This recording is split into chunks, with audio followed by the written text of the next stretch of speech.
여러분 안녕하십니까? 벤자민의 공식 포착입니다. 만나서 반갑습니다. 오늘 한호시스템 살펴보도록 하겠습니다. 유상증자 청약 관련해 가지고 제가 참여 시나리오 이 세 가지 방법 좀 말씀을 드린다라고 했습니다. 그래서 오늘 그 이야기 드릴 거고요.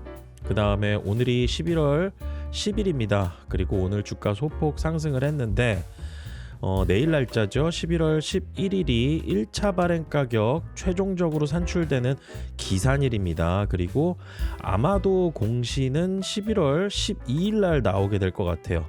그런데 저와 같은 경우는 먼저 좀 계산을 하고 어느 정도 이제 레벨 같은 경우도 지금 확인을 해놓고 있죠. 그래서 오늘도 제가 1차 발행 가격 계산하는 엑셀식, 그리고 또 앞으로의 일정, 그리고 제일 중요한 거 유상증자 청약에 참여할까 아니면은 일부 수익 실현하고 다른 방법을 좀 써볼까, 여기에 대해서 시나리오 세 가지 말씀을 드릴 겁니다. 오늘 주가 상승 이유에 있어서는 이제 지주회사죠. 한국앤컴퍼니. 이 한국앤컴퍼니가 한국타이어앤테크놀로지를 지배하고 있고, 한국타이어앤테크놀로지가 한호시스템의 최대 주주입니다.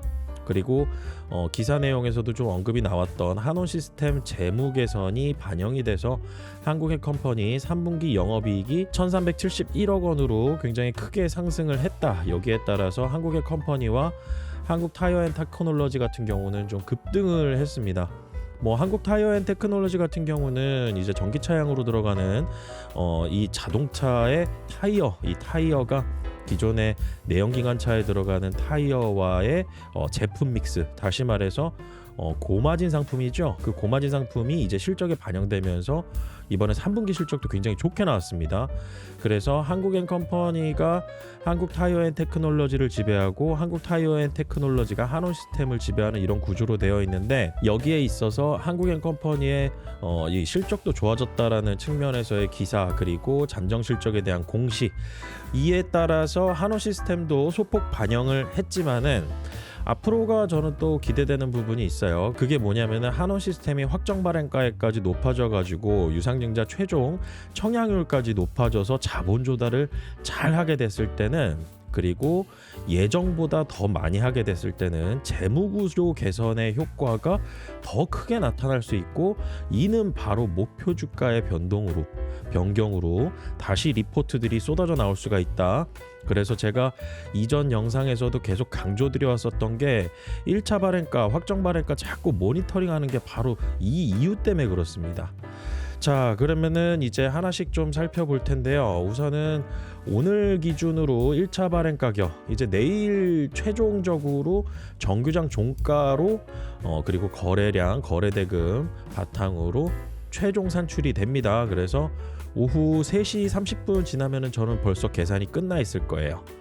자, 그래서 오늘 1차 발행 가격 어떻게 산출이 되었느냐?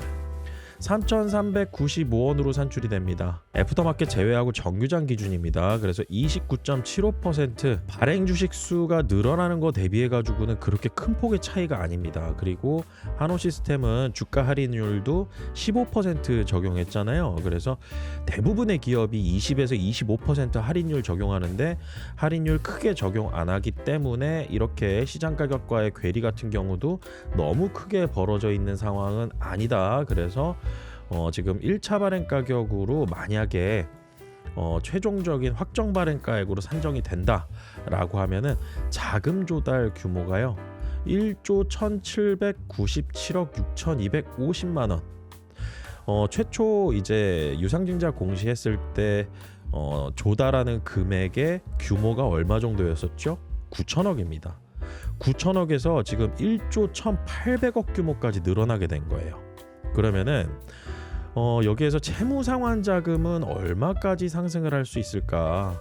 채무상환 자금은 이제 늘어나는 조달 금액에 따라서 배정되어 있는 금액, 채무상환 자금에 8천억이 예정되어 있었는데 조달하는 금액이 늘어나니까 거기에 비례해 가지고 채무상환 자금이 1조 380억 정도 됩니다. 그래서 최근에 키움증권에서 이제 리포트 나왔던 게 어느 정도 규모로 좀 예상을 했던 시나리오가 있었냐면 1조였어요. 딱 1조였는데 이제 확정 발행가액이 어떻게 산출이 되느냐 여기에 따라서 달라질 가능성도 있지만은 그냥 기본적으로요. 기본적으로 1차 발행가액 높아졌으면은 여기에 있어서 2차 발행 가격 아무리 높아져도 너무 급등하는 거 아니면은 2차 발행 가격 높아져도 1차 발행 가격으로 형성이 된다. 그래서 저는 지금 1조 380억 정도 이 수준에서 결정이 될 거다. 그리고 2차 발행 가격이 주가 하락으로 너무 크게 하락하지 않는다라고 하면은 1차 발행 가격으로 결정이 될 거예요. 계산 방식상 그렇습니다. 그래서 여러분들께서 혼동을 하시면 안 돼요.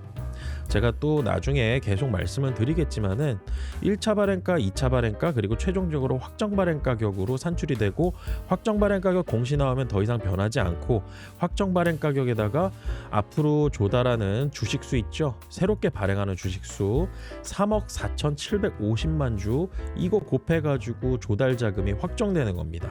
그러면은 제가 이전에도 말씀드렸다시피 확정돼서 이렇게 조달하는 금액도 확정이 됐을 때 그리고 그 규모가 예정됐던 금액보다 컸을 때 한호시스템 같은 경우는 채무상환 자금으로 더 많이 쓰일 수가 있고 그 다음에 그렇게 쓰인 자금으로 인해서 재무구조 개선 효과가 굉장히 더 커질 수가 있다.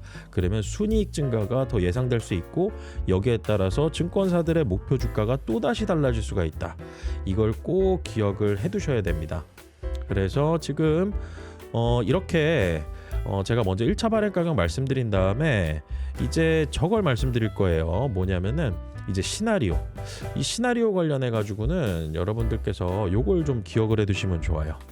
오늘 이제 정규장 종가가 4,405원으로 끝났어요. 그런데 권리락일, 이 권리락일 제가 계속 강조드렸잖아요.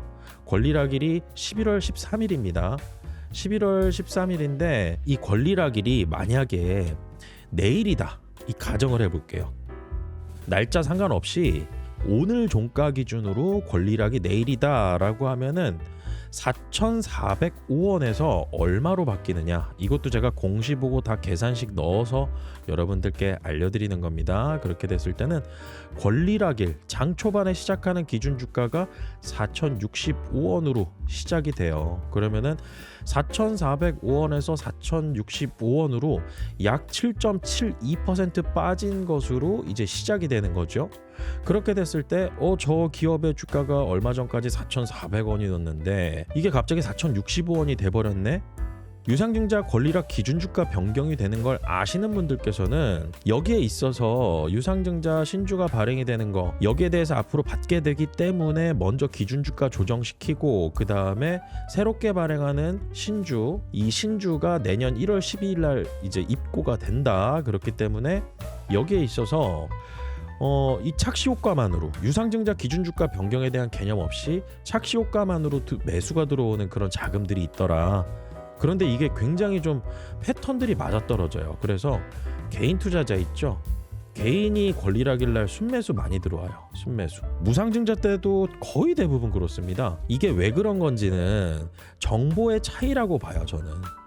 그래서 개인은 권리락일 날 순매수 좀 많이 들어오고요. 그 다음에 기관 같은 경우 당일에 어떤 이슈에 따라서는 조금씩 달라질 때가 있는데 기관 자금이나 외국인 자금 있죠. 외국인 자금 같은 경우는 권리락일 날 일반적으로 순매도 좀 많이 합니다.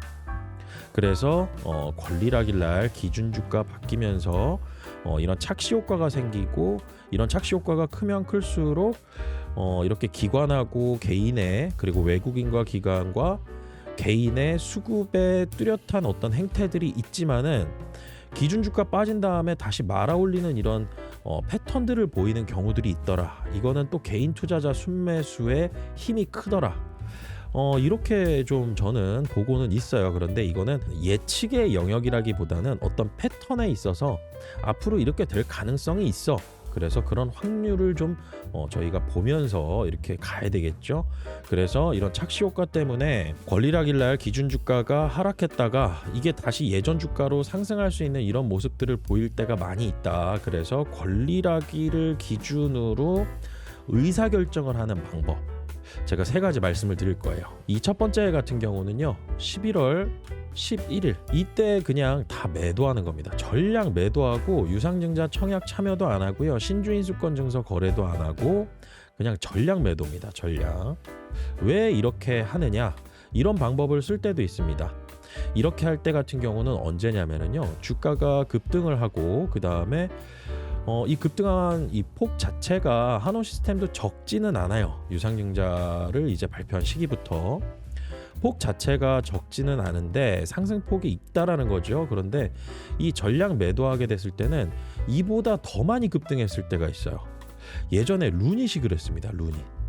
루닛이 그랬었고요. 그 다음에 이렇게 11월 11일 날 전량 매도하는 이유 같은 경우는 권리락일 날 기준 주가가 크게 하락하고 여기에서 다시 상승할 수 있는 어떤 뚜렷한 이유를 찾지 못할 때죠. 그럴 때 이제 전량 매도하고 수익 실현을 다 해버리는 겁니다. 그리고 유상증자로 새롭게 발행하는 신주가 상장되고 난 다음에 일정 부분 소화하는 모습을 보면서 다시 이 기업의 장기적인, 중장기적인 어떤 안목으로 다시 들어간다.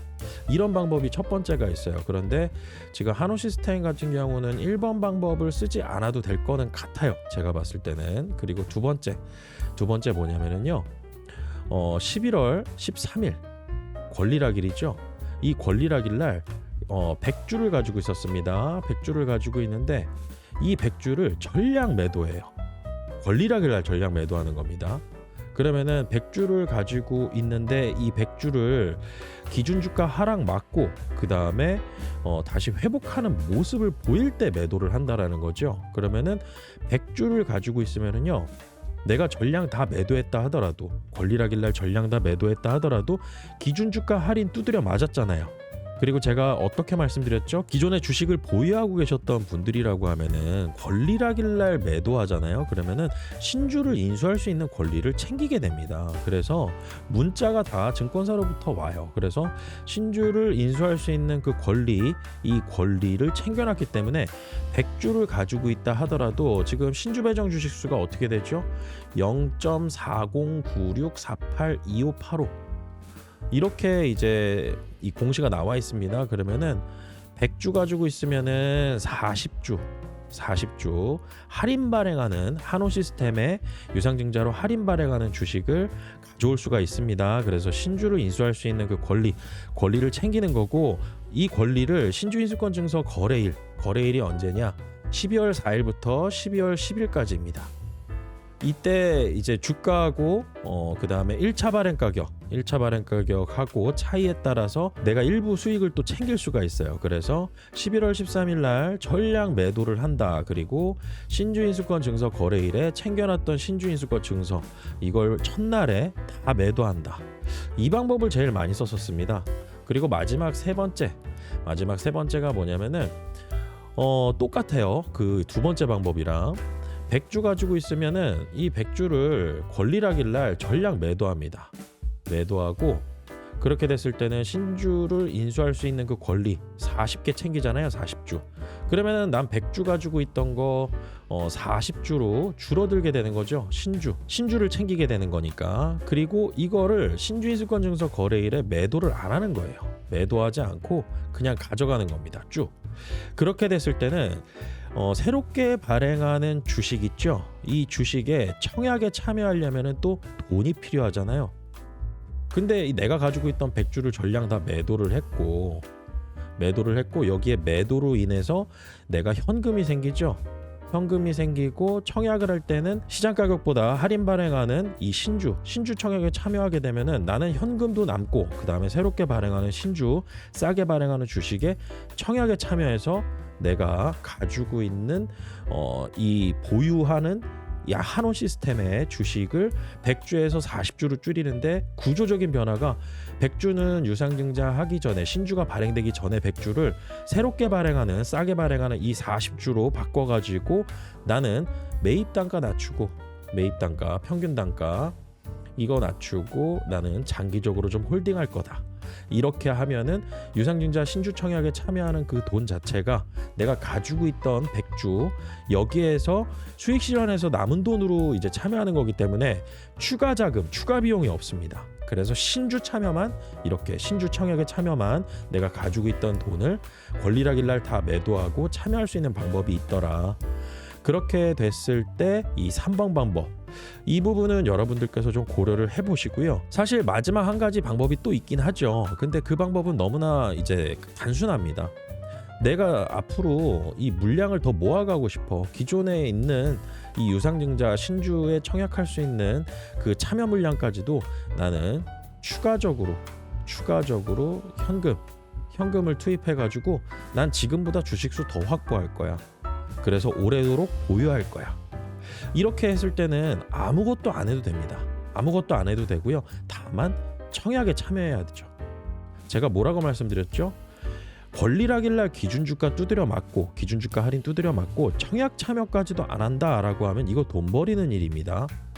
그래서 지금 같은 경우는 여러 가지 이 시나리오별로 말씀을 드렸는데, 이 부분 관련해 가지고는 제가 네이버 프리미엄 컨텐츠 구독자분들께 이 방법을 좀 먼저 말씀을 드렸어요. 그래서 여러분들께서도 저 벤자민과 함께 제가 말씀드리는 방법대로 참여하고 싶으신 분들이 계시다 라고 하면은요, 네이버에 벤자민의 공식 포착이라고 검색을 해보시면 됩니다. 네이버 아이디로 먼저 로그인을 하셔야 돼요. 그 다음에 벤자민의 공식 포착으로 검색을 하게 되면은 네이버 프리미엄 콘텐츠, 네이버에서 운영하는 플랫폼입니다. 저는 여기에 글을 올리고 있고요. 그 플랫폼을 활용하고 있는 거죠. 그리고 여러분들께서는 꼭 기억을 해두셔야 되는 게, 벤자민의 공식 포착 같은 경우는, 그리고 또 네이버 프리미엄 콘텐츠 같은 경우는 무료가 아닙니다. 유료예요. 유료 콘텐츠이기 때문에 일반적으로 여러분들께서 영상에서 보시는 내용들보다는 좀 더 심도 있게, 그리고 좀 더 구체적으로, 그리고 앞으로 이렇게 하자라고 하는 저의 의견, 이것을 확인하실 수가 있습니다. 그래서 구독하기 버튼 누르고 여기에서 월별로 5만 원 결제를 하셔가지고 확인을 하실 수가 있어요. 좀 더 궁금하신 사항, 문의하실 부분이 있다라고 하면은 제 영상 설명란 확인해 보시면 제 업무 폰 번호 제가 올려놨거든요. 문의 주시면은요, 제가 직접 답변 드리고 있습니다. 앞으로 저 벤자민과 함께 정보 공유 잘 하시고요, 좋은 투자 수익 기회 잘 만들어 가시길 바라겠습니다. 오늘 영상 마치겠습니다. 구독과 좋아요는 큰 힘이 됩니다. 벤자민이었습니다.